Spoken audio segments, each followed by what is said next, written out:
इसको बनाया है इसको। सबसे पहले इसको किस रूप में लिखना है? ए स्क्वायर माइनस बी स्क्वायर, यही रूप में लिखा है। अब इसको क्या करें, लिख लेते हैं।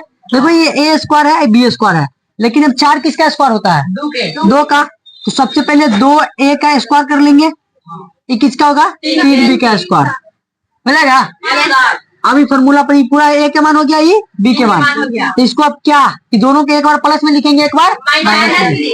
तो 2a प्लस 3b और एक बार यही 2a माइनस 3b, यही इसका क्या हो गया? गुणनखंड। क्लियर? इसको भी देखो, इसका स्क्वायर कितना, किसका स्क्वायर 100 होता है? 10। तो 10 का स्क्वायर करेंगे माइनस 9 किसका? 3 का, तो 3x का स्क्वायर हो जाएगा। और इसको देखो 10 प्लस 3x होगा, और इधर 10 माइनस। क्लियर? आया इतना आंसर? इसका देखो एक किसका स्क्वायर है? एक किसी का नहीं, यानी एक ही का ना है, पता है ना?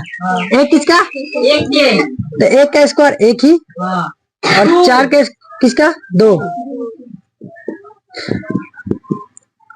अब क्या करें? तो 1 प्लस 2x और 1 माइनस, यही इसका आंसर। ये तो नॉर्मल था। अब ये क्या है? भिन्न में, बट्टा में। क्लियर? Yes sir. समझ रहा है? Yes sir. अब यहाँ देखो, ये देखो 1 का स्क्वायर कितना होता है? 1। और 4 किसका स्क्वायर होता है? 2 का। तो इसको हम 1/2 x का है, तो एगो x, इसको होल स्क्वायर लिखेंगे, यानी 1/2 x का होल स्क्वायर हो जाएगा। Yes sir. क्योंकि 1 का स्क्वायर करेंगे तो 1, फिर 2 का स्क्वायर करेंगे तो 4, x का स्क्वायर करेंगे तो x स्क्वायर। इसको उल्टा बना रहे हैं, ठीक ना?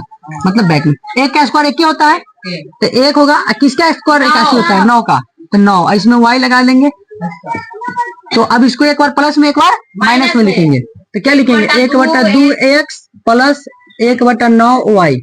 फिर यही चीज को सेम लिखेंगे, 1/2 x माइनस 1/9 y। क्लियर है? Yes sir. चलो अब इसको देखो, 25 किसका स्क्वायर होता है? 5 के। 25 किसका स्क्वायर होता है? यहाँ देखो, यहाँ माने 25 किसका स्क्वायर होता है? 5 का। 4 किसका स्क्वायर होता है?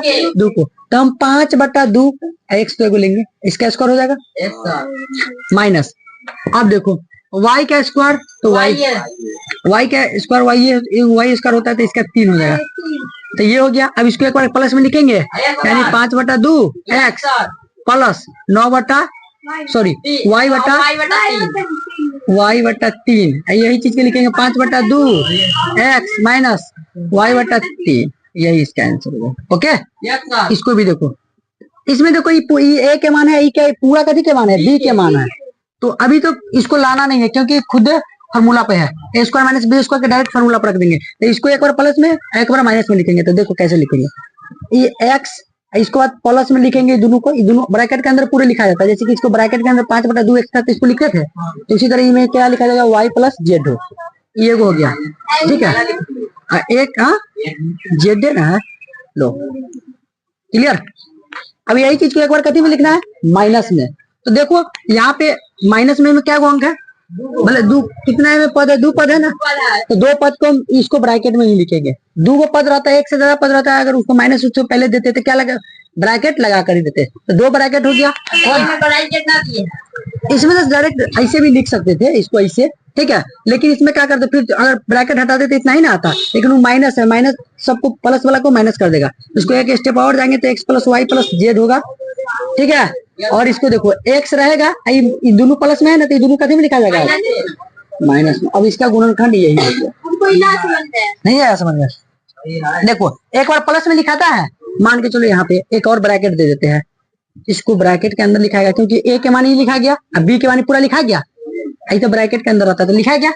अभी देखो, अभी पूरा उतार दिए। प्लस में कोई भी संख्या अगर नंबर से गुना होता है ना प्लस से, तो जो जितना रहता है वो माइनस में रहेगा, तो माइनस में रहेगा, प्लस में रहेगा तो प्लस में रहेगा, तो जो तो सेम उतर गया। लेकिन माइनस से अगर गुना करते हो कोई भी संख्या में, तो प्लस वाला माइनस, माइनस वाला प्लस हो जाता है, चिन्ह चेंज हो जाता है। इसमें देखो x डायरेक्ट उतर गया।